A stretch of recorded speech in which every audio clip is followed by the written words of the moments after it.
A군이 구조 직후 바로 헬기를 타지 못했던 상황은 당시 현장 영상에 고스란히 남아 있습니다. 영상 보시겠습니다.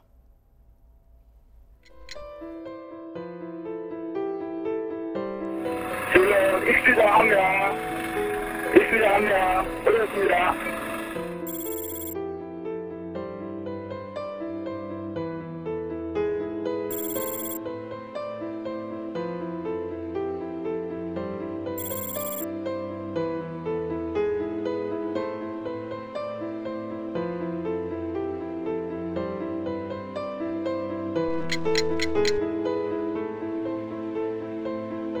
헬기 도착. 네. 나오시면 될 것 같은데요? 예. 이쪽까지. 예. 바로 저리네.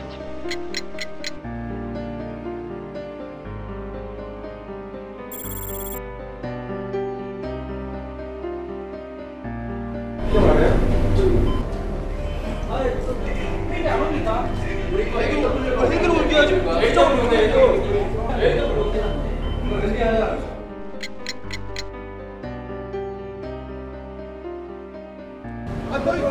어디로? 안으로. 왜 갑자기 또 내리고?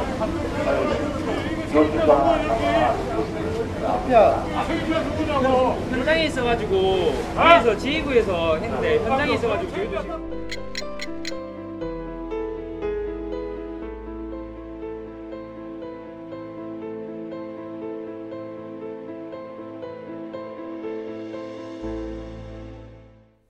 네, 제때 응급 조치를 받았다면 살 수 있었지 않았을까 이러는 생각도 해보는데 이 원격으로 연결된 병원에서도 뭐 빨리 헬기로 이송하라고 했다는데 왜 타지 못한 건가요? 네, 그 이제 시간 추이를 우리가 보게 되면 예. 그 이유를 분명히 알 수가 있습니다. 그 오후 5시 24분경에 이 A군이 세월호 바로 그 근처에서 발견이 됩니다. 예. 그리고 나서 5시 35분경에 해경 3009호로 올려지게 되는 이런 상황입니다. 예. 그리고 나서 사실은 헬기 2대가 이 해경 3009함에 도착을 했습니다.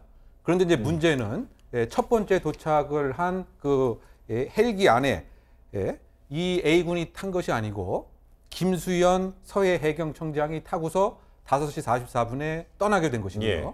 또 6시 35분에 다른 헬기가 도착을 했습니다. 그럼에도 역시 김석균 해경청장이 6시 35분에 떠나게 되었습니다. 예. 사실은 이 급박한 상황에서 이 두 개의 헬기 중에 하나에 네. A군이 탔다고 한다면 예. 사실상 이 상태에서 완전히 사망한 상태가 아니었고 또 맥박도 뛰고 있었습니다.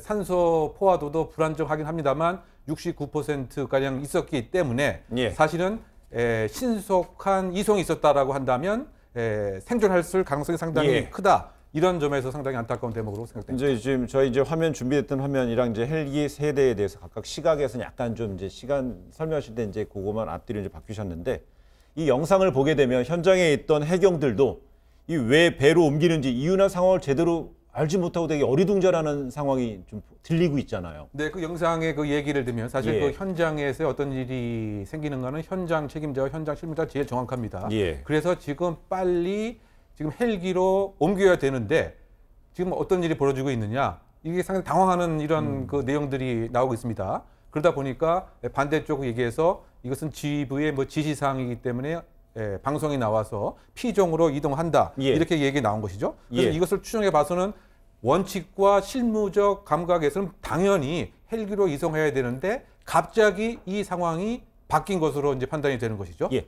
짧게 언급하셨지만 이 영상에 보면 책임자가 누구냐 질문에 지휘부에서 했다 이런 목소리도 들리고 있잖아요. 그렇습니다. 이것은 구체적으로 수사를 통해서 밝혀져야 할 부분이라고 보이는데요. 이 지휘부가 당시 해경 관련한 지휘부인지 예. 아니면 그보다 더 높은 행정 관련 지휘부인지는 수사를 통해서 명명백백하게 밝혀져야 할 부분으로 보입니다. 네. 그리고 수색과 구조에 참여한 헬기는 무엇보다 이 응급환자 후송을 최우선으로 해야 되는 거잖아요. 너무나 당연한 예. 상식입니다. 뭐 영화를 보아서도 헬기는 무조건 수색을 해서 당시 생존자들을 이제 살려내는 그러한 역할을 해야 하는 것이 당연하고요. 그리고 지금 참사 한 달 전에 해경이 작성한 순환대비 집행 계획이라는 문건 안에도 이렇게 구조를 할 때에는 항공 구조를 당연시하고 네. 그리고 항공 구조사의 신속한 생명 구조를 원칙으로 한다라고 딱 적혀 있다라고 네. 하거든요. 그런데도 불구하고 이 사건 당일에 오전에 지금 헬기 4대만 투입이 되어서 수색을 했는데 이후에 이제 11시까지는 수색 작업이 별로 없다 보니 예. 11시 이후에는 지금 해경청장이나 이런 사람들이 헬기를 타고 이동을 했다라고 알려져 있고요. 그리고 지금 A군의 경우에도 A군이 이제 인양이 되고 나서 태우고 가야 하는 상황에서 이 청장들이 타고 다니다 네. 보니까 나중에는 날이 어두워져서 태울 예. 수 없었던 그런 상황이 된 것으로 보입니다. 예, 그럼 당시 헬기에 탑승했던 해경청장 그리고 또 당시 서해 해경청장 입장은 좀 나왔습니까? 상당히 지금 그 의사결정이 어떻게 이루어졌는지 의문이 예. 집복되는 상황인데요. 그 언론 등에서도 직접적으로 김석균 총장 등에게 질문했지만 예. 전혀 그 대답을 안 하고 있습니다. 따라서 공식적인 입장은 아직까지 전혀 나오지 않은 상태입니다. 좀 기다려봐야 될 것 같군요. 그리고 해경이 성급하게 A군의 상태를 사망으로 간주해 버렸다라는 주장도 있습니다. 네, 이런 이야기가 나오고 있는 근거가 5시 44분경에 지금 24분경에 A군을 발견을 했고요. 44분경에 목포 해경이 작성한 상황 보고서에 따르면 예. 시신 한 구를 인양했다라고 적혀져 있습니다.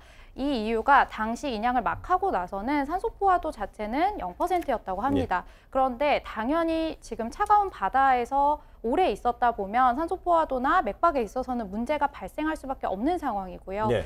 현장에 있던 응급 구조사들이 열심히 심폐소생술을 하고 덕분에 이제 5시 59분경에는 의사와 원격으로 의료 연결이 되고 나서는 산소 포화도도 69% 정도로 올라갔고요. 네. 충분히 바로 이송을 했으면 살릴 수 있었지 않았나 그런 상황으로 보입니다. 네.